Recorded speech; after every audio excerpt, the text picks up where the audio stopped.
Hello guys, welcome to my YouTube channel Physics India and this is lecture number 8 for class 11 chapter 2 units and measurements। और dimensions की applications को हम समझ रहे थे। Dimensions की एप्लीकेशन में पहली एप्लीकेशन आपने पढ़ी कि आप फॉर्मूला चेक कर सकते हैं, टू चेक द फॉर्मूला और to check the accuracy of a given relation और फॉर्मूला। दूसरी आपने एप्लीकेशन उसकी पढ़ी टू डेराइव द फॉर्मूला। हम फॉर्मूला क्या कर सकते हैं, डेराइव कर सकते हैं, हम फॉर्मूले को डेराइव कर सकते हैं। और तीसरी जो उसकी एप्लीकेशन है वो होगी कन्वर्जन ऑफ यूनिट्स। हम यूनिट्स कन्वर्ट कर सकते हैं, एक यूनिट से दूसरी यूनिट में किसी फिजिकल क्वांटिटी की वैल्यू को कन्वर्ट कर सकते हैं हम। तो ये सब हम एप्लीकेशंस में कर सकते हैं डायमेंशंस की। और डेराइव करने की सेकंड एप्लीकेशन में लास्ट क्लास में मैं आपको दो न्यूमेरिकल्स दे चुका था और उन्हीं न्यूमेरिकल्स को एक बार मैं डिस्कस कर लेता हूं, फिर हम आगे पढ़ेंगे। और पहला न्यूमेरिकल कुछ इस तरह से था, क्वेश्चन बैंक जी represent the question given to the students in the last class for homework. और ये गाइस क्वेश्चन था इस तरह से कि फ्रीक्वेंसी ऑफ वेव्स।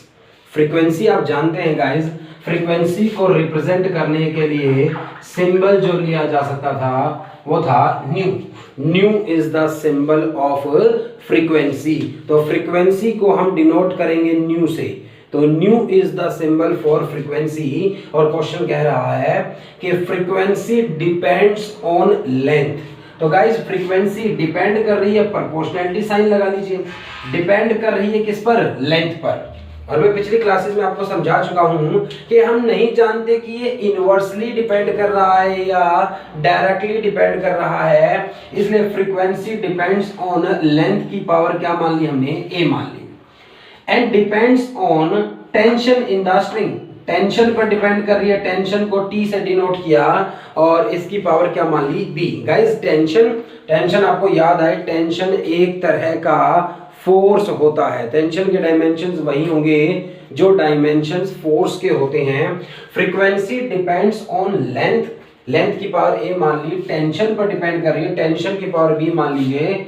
और तीसरा है एम, मास पर यूनिट लेंथ। यहाँ स्मॉल एम सिर्फ मास को डिनोट नहीं कर रहा है, यहाँ गाइस स्मॉल एम डिनोट कर रहा है मास पर यूनिट लेंथ को। क्वेश्चन के अकॉर्डिंग सोचिएगा जो उसने कहा है।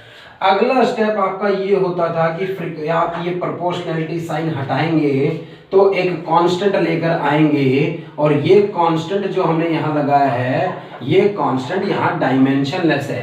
तो के कांस्टेंट जो यहाँ पर हमने लगाया है ये डायमेंशनलेस कांस्टेंट है, इसके कोई डायमेंशंस नहीं है, इसके कोई डायमेंशंस आपको पुट करने की जरूरत भी नहीं पड़ेगी गाइस। तो फ्रीक्वेंसी इज इक्वल टू के, कांस्टेंट है यहाँ पर डायमेंशनलेस कांस्टेंट है के, और लेंथ की पावर ए, टेंशन की पावर बी और मास पर यूनिट लेंथ की पावर है सी। अगला स्टेप, ये इक्वेशन नंबर 1 नाम देनी थी हमें, और अगला स्टेप है कि आप डायमेंशंस पुट कर दीजिए। Frequency is the reciprocal of time, और रेसिप्रोकल है टाइम का, तो फ्रीक्वेंसी के डायमेंशंस होने चाहिए t-1। और क्योंकि t पर ये डिपेंड कर रही है, m और l यहाँ नहीं है, तो आप कंप्लीट लिख सकते हैं गाइस इस तरह से, l यहाँ पर 0 है, m यहाँ पर 0 है, m और l पर ये डिपेंड नहीं कर रही। तो फ्रीक्वेंसी के डायमेंशंस आप कंप्लीट लिखेंगे तो m0, l0 और t की पावर -1 लिख सकते हैं गाइस। इज इक्वल टू के आगे चले तो गाइस के यहाँ डायमेंशनलेस कांस्टेंट है, इसके कोई डायमेंशन हम पुट नहीं करेंगे। L यहाँ पर लेंथ है और लेंथ की पावर जो है वो A है, उसके बाद T टेंशन। गाइस टेंशन यहाँ पर क्या है, टेंशन मतलब फोर्स। मैं आपको बता चुका हूं कि आप एक धागे को खींचेंगे तो उस धागे के अंदर जो फोर्स लग रहा है, रीस्टोरिंग फोर्स होता है, एक आने वाले चैप्टर्स में पढ़ेंगे, उसे टेंशन कहा जाता है। तो टेंशन एक तरह का फोर्स है, और फोर्स के डायमेंशंस अब तो गाइस सभी बच्चों को याद हो गए होंगे, mlt-2 कैसे आया, मास इनटू में एक्सेलरेशन होता है फोर्स, तो इस तरह से मास इनटू एक्सेलरेशन होता है फोर्स, और मास इनटू एक्सेलरेशन से फोर्स की वैल्यू, फोर्स के डायमेंशंस आपने जान लिए। m यहाँ पर मास पर यूनिट लेंथ है, कुछ बच्चों ने इस क्वेश्चन को करते हुए एम की जगह सिर्फ कैपिटल एम रख दिया होगा, यानी मास के डायमेंशंस रख दिए होंगे और उनका आंसर नहीं आया होगा सही, क्योंकि ये सिर्फ मास नहीं है गाइस, मास पर यूनिट लेंथ है। मैं पिछली कुछ क्लासेस में आपको समझा चुका हूं, जब पर यूनिट की बात आ जाए तो पर यूनिट लेंथ है, तो आप लेंथ से डिवाइड कर दीजिए मास को, तो यानी ml-1 इसके डायमेंशंस होंगे, क्योंकि ये मास पर यूनिट लेंथ और पावर इसकी क्या है, c। ऐसे ही डेंसिटी, मास पर यूनिट वॉल्यूम डेंसिटी की डेफिनेशन है, यानी मास को डिवाइड कर दीजिए किससे, वॉल्यूम से, तो आप इस तरह से उसके डायमेंशंस भी जान पाएंगे। तो गाइस इस तरह से पर यूनिट वॉल्यूम का होता है, उस चीज से डिवाइड कर दीजिए। यहाँ लेंथ की पावर आएगी a और यहाँ से m की पावर होगी, ये पावर इसकी b थी, तो m की पावर b, l की पावर b और t की पावर -2b, और उसके बाद ये m की पावर c और l की पावर -c। आप एक साथ लिख लीजिए, मास को एक साथ लिखेंगे तो यहाँ मास की पावर है b और यहाँ मास की पावर है c, तो हम मास को b प्लस क्या लिख सकते हैं, c लिख सकते हैं, इसकी पूरी पावर को इस तरह से। ठीक इसी तरह से जब बात करी जाएगी किसकी, लेंथ की, तो ये लेंथ है, लेंथ की पावर यहाँ पर है a, यहाँ लेंथ की पावर है b और यहाँ से लेंथ की पावर है -c, तो ये लिखा जा सकता है a + b - c। और रही बात टाइम की, तो t की पावर यहाँ से है -2b, तो t की पावर -2b है यहाँ से, और यहाँ m की पावर है 0, l की पावर है 0 और t की पावर है -1। हेंस गाइस आपको पता है, अब आपको इक्वेट करना है, मास मास के बराबर हो सकता है, लेंथ लेंथ के बराबर, टाइम टाइम के बराबर हो सकता है, तो इसलिए यहाँ पर m की पावर b + c है और यहाँ m की पावर 0 है, तो b + c = 0 रखा जा सकता है। अभी इसको सॉल्व नहीं कर पाएंगे। यहाँ आगे चलिए, a + b - c लेंथ की पावर है और यहाँ लेंथ की पावर 0 है, तो ये इसके बराबर इक्वेट कर दीजिए। अभी भी इसको सॉल्व नहीं कर पाएंगे। इसके बाद यहाँ t की पावर -2b है और यहाँ t की पावर -1 है, तो माइनस से माइनस कैंसिल हो जाएगा, तो b की वैल्यू आ गई 1/2, b की वैल्यू हाफ आ गई है, 1/2 आ गई है। आप b की वैल्यू यहाँ लाकर रख देते हैं, b की वैल्यू हाफ आई तो आपकी c की वैल्यू माइनस की हाफ आ जाएगी। आप b और c की वैल्यू यहाँ रख दीजिए, a + b की वैल्यू 1/2 है और माइनस है यहाँ पर, c की वैल्यू माइनस की आप रखोगे तो प्लस हो जाएगा और बराबर 0। ये 1/2 1/2 1 उधर जाकर कैसा हो जाएगा, -1, तो a = बराबर है किसके, -1 के। और पुटिंग इन इक्वेशन फर्स्ट, जब आप फर्स्ट इक्वेशन में जाकर पुट करेंगे इन सबको, putting in equation first equation में ले जाकर अगर आप इसे पुट करेंगे गाइस, तो फर्स्ट इक्वेशन में फ्रीक्वेंसी = बराबर है के यहाँ पर क्या है, डायमेंशनलेस कांस्टेंट है एक, लेंथ की पावर a और a की वैल्यू हमारी कितनी आई है, -1 आई है। उसके बाद टेंशन की पावर b जिसकी वैल्यू +½ है, उसके बाद मास पर यूनिट लेंथ की पावर c जिसकी वैल्यू कितनी आई गाइस, -½ आई है। और ऐसा अगर आया है तो मैं गाइस यहाँ पर इसे कंटिन्यू कर देता हूँ कि फ्रीक्वेंसी = बराबर के डायमेंशंस कौन, l की पावर -1 है तो डिनोमिनेटर में नीचे भेजिए, वो जाकर प्लस की हो जाएगी, t की पावर हाफ, m की पावर नीचे जाकर माइनस की हाफ हो जाएगी, यानी t और m को आप किस में लिख सकोगे, इस तरह से √, में लिख सकोगे गाइस, और ये फ्रीक्वेंसी का होता है फॉर्मूला।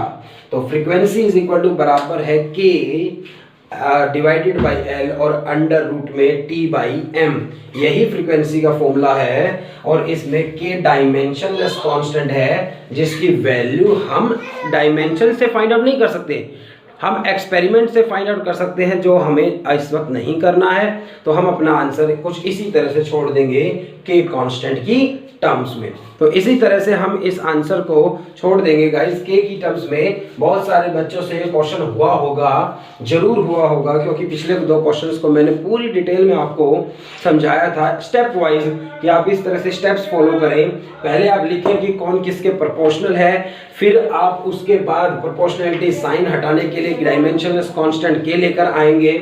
उसके बाद आप डायमेंशंस पुट करेंगे, पावर सबके ब्रैकेट्स खोल दें, a एक जैसा बेस है उनको एक साथ लिखें, और उसके बाद गाइस मास की पावर को मास की पावर के बराबर इक्वेट करना है LHS RHS के। बस इस तरह से इक्वेट कर ही आपको इस तरह से इसको जानना था गाइस। तो ये क्वेश्चन आप बहुत से बच्चे आप में से कर पाए होंगे गाइस, कुछ इसी तरह से आप मेहनत करते रहेंगे तो आपको ये बिल्कुल भी मुश्किल नहीं लगने वाले हैं। फिजिक्स में आपको जरूरत होती है कि आप बिल्कुल सीक्वेंस में आप टॉपिक वाइज पढ़ते जाएं। टॉपिक वाइज पढ़ते जाने के साथ साथ आप हर एक टॉपिक पर, हम एक टॉपिक पर 2 से 3 न्यूमेरिकल करके यहाँ देखते हैं ताकि आपको समझ आ जाए, आपकी प्रैक्टिस हो जाए। और समझ आने के बाद, प्रैक्टिस हो जाने के बाद आपको बहुत सारे न्यूमेरिकल्स करने हैं गाइस। आप बुक्स में प्रदीप ले सकते हैं, आप बुक्स में SL अरोड़ा यूज कर सकते हैं, और आप ABC यूज कर सकते हैं। या जब आप पढ़ने के लिए जब कोचिंग सेंटर पर श्री श्याम पर पहुंचेंगे तो आपको फीस के साथ मेरी तरफ से जो पैकेज मिलेगा आप उस बुक का भी यूज कर पाएंगे। तो इस तरह से आप बुक्स आपके पास होंगी जिससे आप बहुत सारे क्वेश्चंस कर पाएंगे। तो क्योंकि प्रैक्टिस इज मस्ट, प्रैक्टिस बहुत जरूरी है फिजिक्स के अंदर। प्रैक्टिस करते हुए ही आप अच्छे कर पाएंगे न्यूमेरिकल्स को। एक और न्यूमेरिकल मैंने दिया था होमवर्क में, मैं उसकी बात और कर लेता हूं। एक बार मैं कहा गया था क्वेश्चन के अंदर, क्वेश्चन बैंक जी जरा इस क्वेश्चन को यहाँ पर रिप्रेजेंट करिए। तो गाइस इस क्वेश्चन में आप देखेंगे कहा गया था इसके वेलोसिटी डिपेंड्स ऑन, वेलोसिटी ही तो है, इसके वेलोसिटी भी क्या है, एक वेलोसिटी है। और क्या कहा गया है कि इसके वेलोसिटी यानी वेलोसिटी डिपेंड्स ऑन मास, इसके वेलोसिटी डिपेंड कर रही है किस पर, मास पर। मास की पावर क्या मान लीजिए गाइस, ए मान लीजिए। तो कैपिटल M से डिनोट किया था मास को, या स्मॉल m से भी डिनोट कर सकते थे। कैपिटल M से डिनोट किया, मास की पावर ए होगी।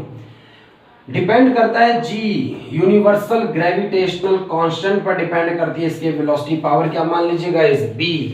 और रेडियस पर डिपेंड कर रही है, पावर क्या मान ली जाएगी, C मान ली जाएगी। बहुत सारे बच्चों ने कर दिया होगा या अभी कर देंगे।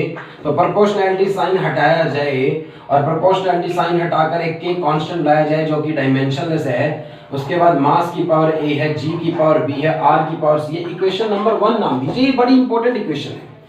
और यहाँ जो के कांस्टेंट आपने लगाया है वो एक डायमेंशनलेस कांस्टेंट है, वो यहाँ पर एक डायमेंशनलेस कांस्टेंट है गाइस यहाँ पर। उसके बाद डायमेंशंस पुट करिए, v यहाँ पर वेलोसिटी है, और वेलोसिटी के डायमेंशंस होते हैं LT-1। कंप्लीट करूंगा तो m 0 हो जाएगा।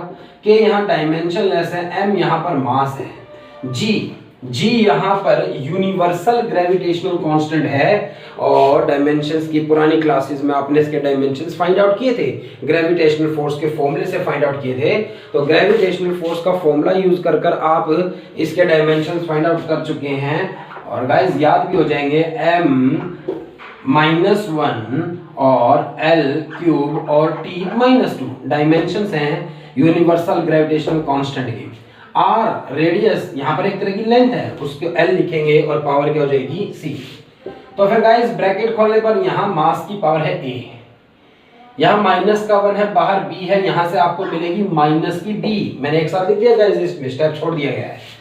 m की पावर यहाँ से -b a के साथ लिख दी गई है। यहाँ से लेंथ की पावर आने वाली है 3b, और यहाँ लेंथ पहले से ही है c, मैंने प्लस करके लिख दिया। और t की पावर यहाँ से आएगी -2b। और इस तरफ गाइस आप लेफ्ट हैंड साइड में देखेंगे LT-1 डायमेंशन है वेलोसिटी के।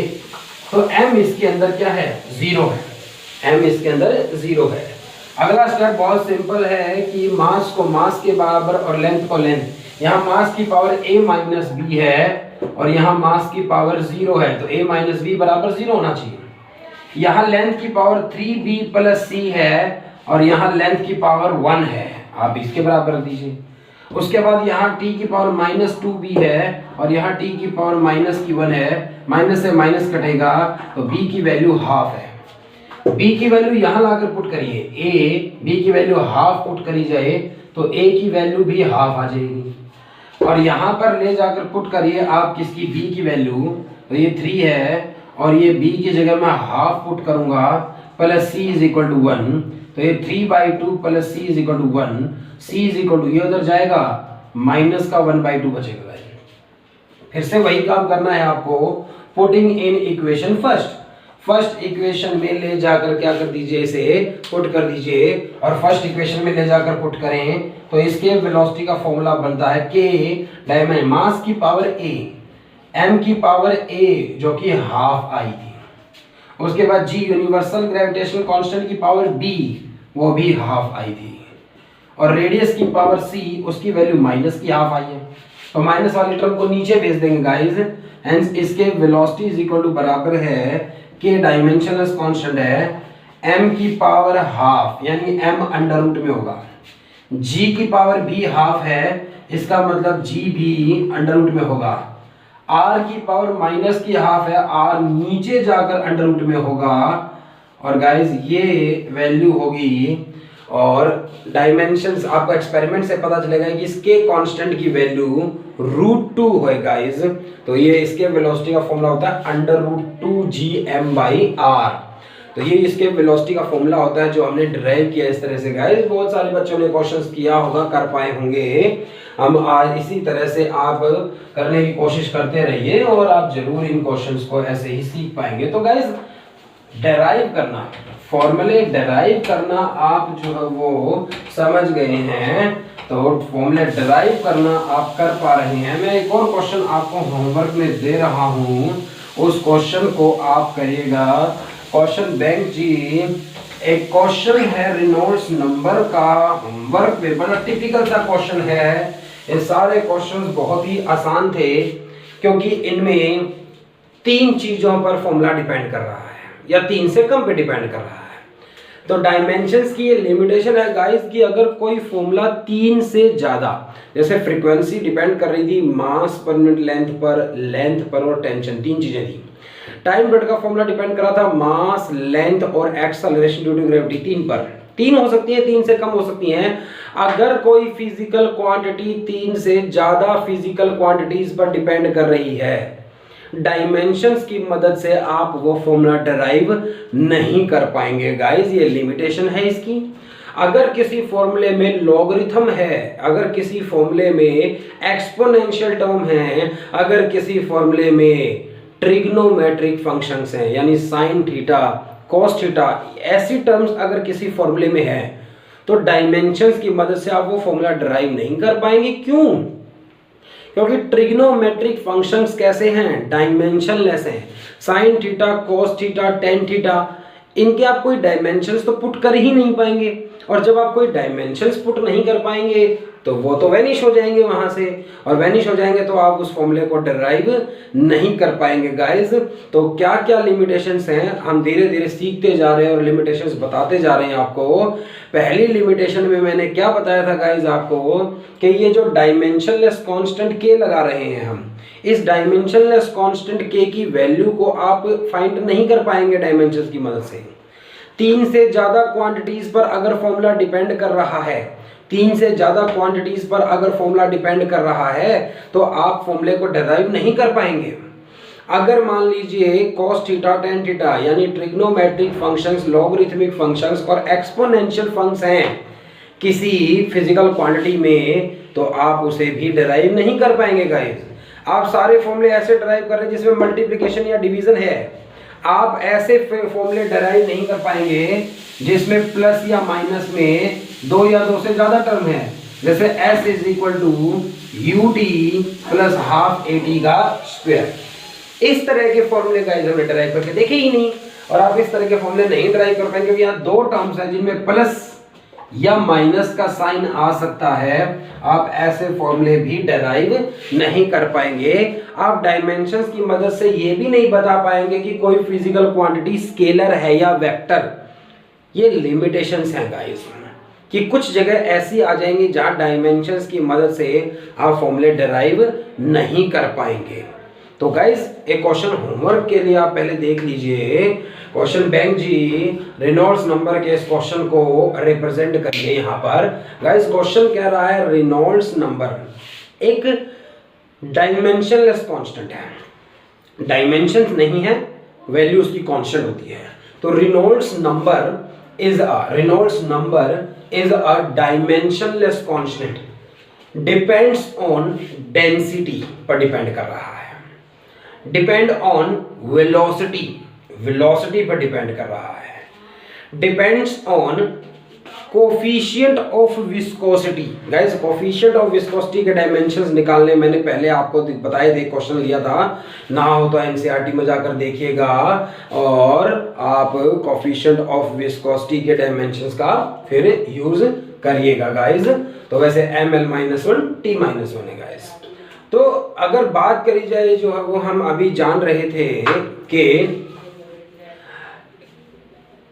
Reynolds number is a dimensionless constant, depends on density of liquid, velocity of liquid, coefficient of viscosity, and it is directly proportional to diameter. It is directly proportional to diameter of the tube. कोई pipe है उसके अंदर से पानी flow करता है, तो वो जो पानी फ्लो कर रहा है उसको लेकर क्वेश्चन है गाइस। तो 4 चीजों पर डिपेंडेंसी दे दी गई है। अभी मैं कह रहा था कि 3 चीजों पे डिपेंड, 3 से ज्यादा चीजों पे डिपेंड करेगा, फॉर्मूला ड्राइव नहीं कर पाएंगे, बट अभी मैंने खुद 4 चीजें दे दी गाइस। लेकिन ये टिपिकल क्वेश्चन है और आपके 11th क्लास के मिड टर्म में या सेमेस्टर टर्म में या टेस्ट में आएगा, तो इसलिए इस टिपिकल क्वेश्चन को करने की कोशिश जरूर करिएगा, कर पाएंगे। कुछ तो लॉजिक लग रहा होगा इसके अंदर। तो कहता है कि Reynolds number depends on density, velocity, coefficient of viscosity, 3 चीज हो गई हैं। फिर कह रहा है it is also directly proportional to the diameter, hence derive the relation या हेंस डेराइव द फॉर्मूला। तो फॉर्मूले को गाइस क्या करिए, डेराइव करिए। तो नेक्स्ट टाइम हम एक नई एप्लीकेशन के साथ आएंगे गाइस। फिलहाल आप इस क्वेश्चन को करने की कीजिएगा कोशिश, और वीडियो को गाइस लाइक करिए, शेयर करिए, सब्सक्राइब करिए। हर उस बच्चे तक वीडियो को भेजिए जो घर बैठकर वीडियो लेक्चर से पढ़ना चाहता है, इजी लैंग्वेज में पढ़ना चाहता है, आसान भाषा में पढ़कर वो हर चीज़ को समझना चाहता है, प्रैक्टिस करना चाहता है। Thanks guys.